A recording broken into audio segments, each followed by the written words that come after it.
கல் தோன்றி மண் தோன்றா காலத்திற்கும் முன் தோன்றிய என் தாய் தமிழருக்கு வணக்கம்.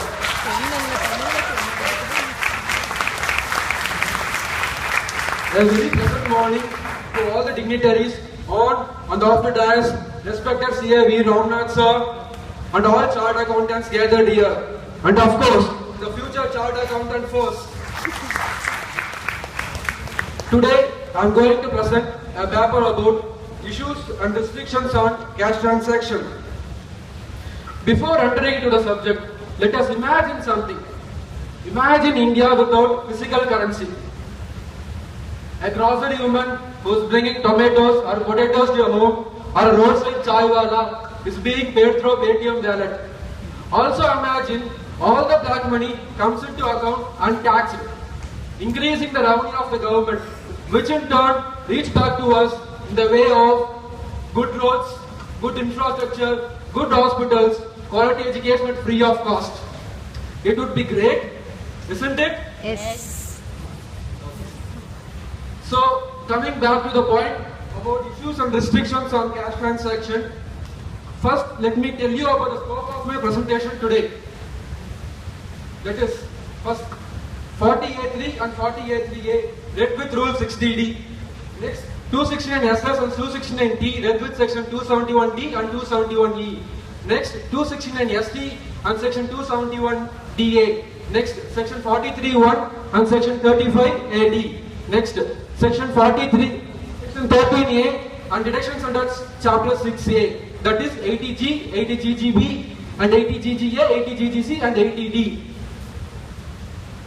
So, how many of you doing your articles here? Majority. So it is easy for me, I am lucky. I could explain these sections very easily because we could have gone through many practical examples in your tax audits. So, Section 269ST and Section 271DA being a newly inserted provision in Finance Bill 2017, let us start with it. What does Section 269ST is all about? Section 269ST provides that no person shall receive an amount of rupees 2 lakhs or more in the following ways. That is, in aggregate from a person in a day, in respect of a single transaction, in respect of a transaction relating to a particular event or a occasion. Otherwise than by an account pay check or bank draft or through ECS. It is important to note here that even if you pay through bearer check, the penalty is levied. Let us understand the transactions covered in ABC above with appropriate examples. First one, in aggregate from a person in a day. Suppose if I am an auditor, gives two bills of 1 lakh or 1.5 lakhs each to my client, and the client repays the entire 2.5 lakhs in a day in cash. In this case, penalty is levied because cash receipt from person exceeds rupees 2 lakhs. Moving to the next, in respect of single transaction. Suppose if I am a cloth merchant, makes an invoice of rupees 3 lakhs, and the customer pays me in cash on different dates, each receipt being below 2 lakhs. In this case, even though the penalty levied is below 2, even though the cash receipts are below 2 lakhs in a day, penalty is levied because cash receipts are related to a single transaction. Moving to the next, concentrate everyone. In respect of transactions relating to a particular event or occasion from a person. Let me explain this with two scenarios. In scenario 1, for example, suppose if I am getting married to Ovia and I received cash gift from her 1,40,000 and Raisa 1,25,000 and Julie 1,75,000. In this case, no penalty is levied because cash receipt from a person does not exceed 2 lakhs. In scenario 2, I receive cash gift from her of 2 lakhs. Raisa 1,50,000 and Julie gave 2,10,000. Julie கூட கை தட்டுவீங்களா? Raisa Raisa என்ன பாவம் பண்ணாங்க? In this case, penalty of rupees 4,10,000 is levied. Because cash receipts from a person exceeds 2 lakhs in a day. It is also important to note here that Section 56 of the Income Tax Act provides that gift from relatives are exempt without any ceiling limit. However, with the introduction of Section 269 ST, cash gifts from relatives or exceeding 2 lakhs will be penalized. Then regarding non-applicability of Section 269 ST. Section 269 ST not applies to any receipt by government, banking company, post office savings bank, cooperative banks and any other person notified by central government in their official gazette. So other clarification regarding Section 269 ST. When we read this section, we get a doubt whether EMI paid on the entire period of loan to be treated as a single transaction. A CBDT circular clarifies that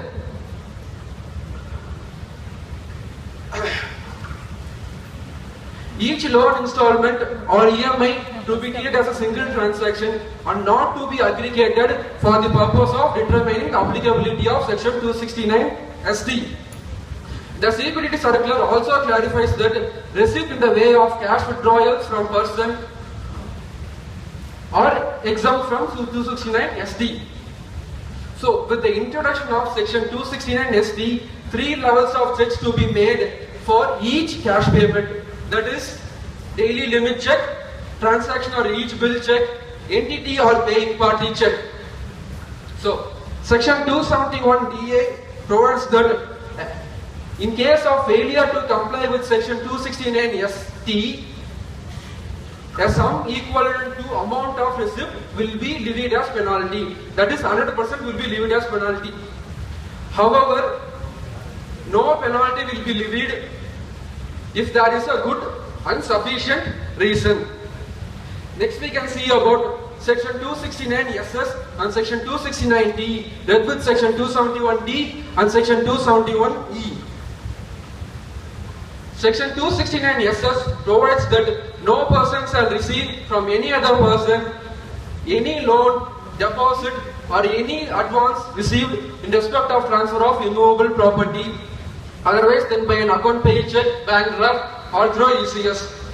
If such amount on the date of accepting such loan, considering together with the loan accepted earlier, is rupees 20,000 or more.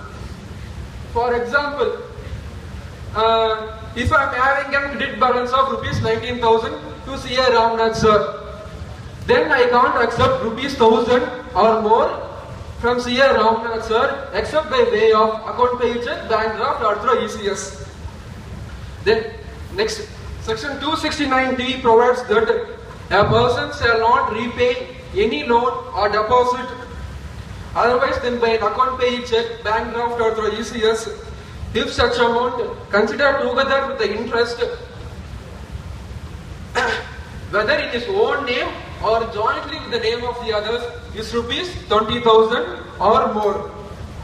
For example, if my fellow speaker Soundarya is having a loan of rupees 30,000 to my another fellow speaker Kirtana Shri, then Soundarya can't repay such loan in cash to Kirtana Shri.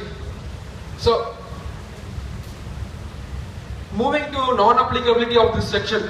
This section is not applied to loan accepted from, loan accepted by government, government company, banking company, post office savings bank, corporation established by central and state government, and where both the persons involved in a transaction is having agricultural income and neither of them is having any income chargeable under Income Tax Act.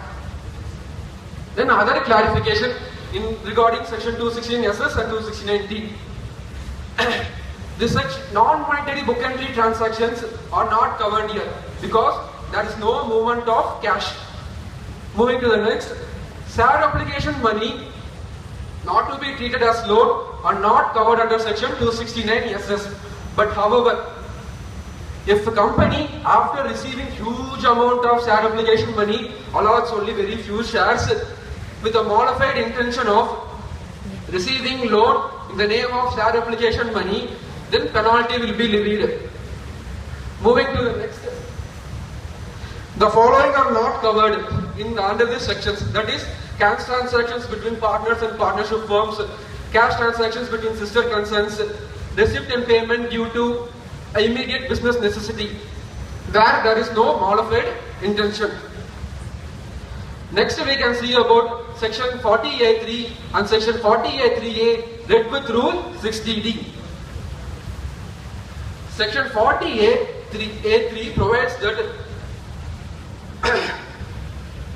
any expenditure incurred in respect of which payment is made to any other person otherwise than by an account payee check, bank draft or through ECS exceeds rupees 10,000, then such expenditure will not be allowed as deduction. Previously it was 20,000. Then section 40A3A provides that any expenditure which is allowed as a deduction in any previous year and for which payment is made in subsequent year otherwise than by an account payee check, bank draft or through ECS, then such payment will be deemed to be income of the year. However, such limit of 10,000 has been increased to rupees 35,000 in case of payment made to transport operator for plying, hiring, leasing of goods carriage. As per rule 60D, no disallowance can be made in certain cases and circumstances. Due to time constraint, I may not explain rule 60D fully. You could read it from the QR code, which is sticked everywhere. You can scan it and read it. I will skip the following, concentrate following a one-word provision. Now we can see about section 43(1) and section 35AD.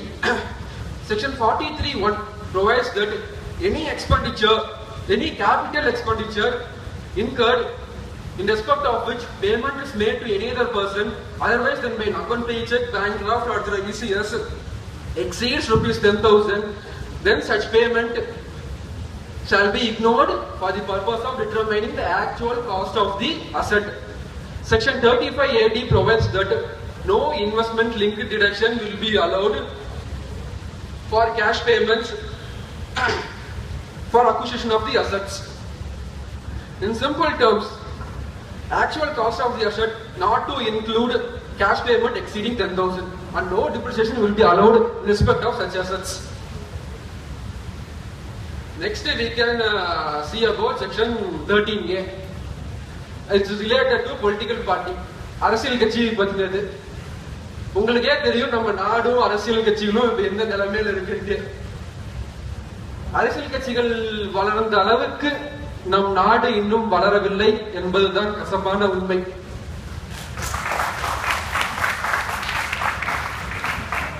அமெரிக்கர்களும் யூரோப்பியர்களும் சவரம் பண்ண தெரியாத இந்த காலத்தில் வேதங்களும் உபனிஷத்துகளும் தொல்காப்பியம் எழுதிய மக்கள் நம் மக்கள்.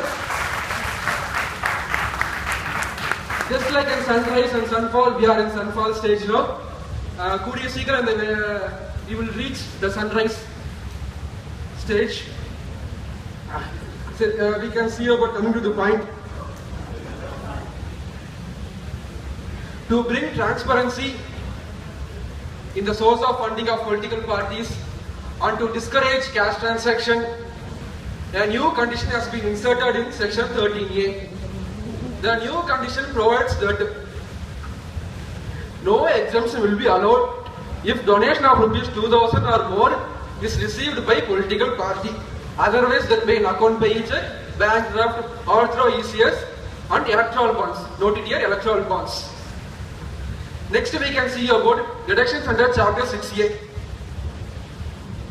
That is in connection with cash. First, 80G.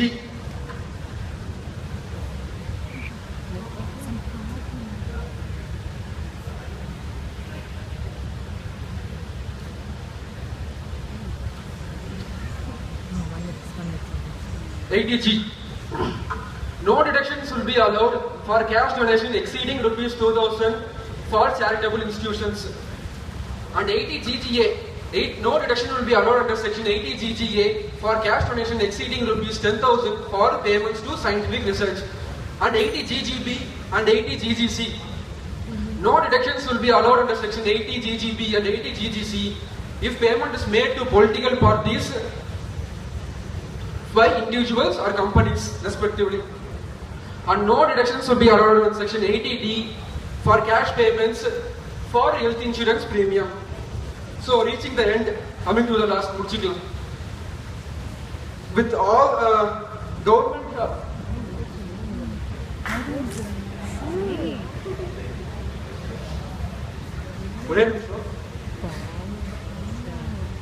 technical error.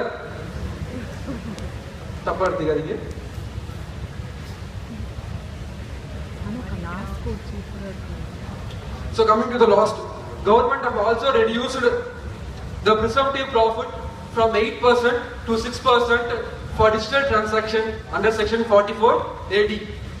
With all the amendments made by the government, the intention of the government is very clear regarding curbing cash transaction and curbing black money, which will be a reasonable check on hawala activities, illegal activities, and reduction in bribery, etc.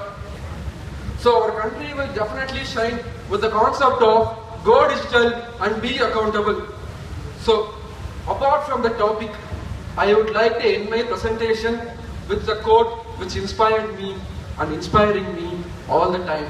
That is, today is the first day of rest of your life. I repeat, today is the first day of rest of your life. Till yesterday, if you think you are a mess, never mind, it's never late. Roll up your sleeves and decide from today, you're gonna do something good to the country, add values to someone's life. In our field, the biggest thing we could do to our country is bringing an Indian firm into the category of Big Four accounting firms. Let's dream for it, live for it. Let our muscles, nerves, and every part of our body be full of that idea. இனியோடு விதி செய்வோம், விதியினை மாற்றும் விதி செய்வோம். ஜெய்ஹிந்த், நன்றி, வணக்கம்.